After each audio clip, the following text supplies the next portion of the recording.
নমস্কার বন্ধুরা, আজকে আমার ছেলে রবিবারে বাজারে গিয়েছে, কি কি মাছ এনেছে তোমাদেরকে দেখাচ্ছি। দেখো, এটা আনছে, এটা কি মাছ দেখো, এটা হচ্ছে পাঙ্কাশ মাছ, একদম তাজা মাছটা দেখো। তারপরে চিংড়ি মাছ এনেছে, এই যে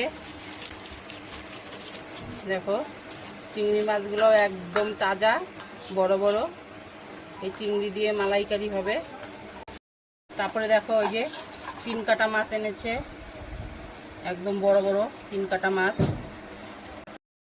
তারপরে দেখো, এটা একদম স্পেশাল একটা মাছ এনেছে আমার ছেলে, কই মাছ, একদম তাজা। কত বড় বড় মাছগুলো দেখেছো? এটা দিয়ে তেল কই হবে। দেখো কতগুলো মাছ এনেছে, সব মাছের রেসিপি একদিন একদিন করে তোমাদের সাথে শেয়ার করব। দেখা হচ্ছে পরের ভিডিওতে রেসিপি নিয়ে, নতুন করে রেসিপি আনবো, তখন দেখা হবে।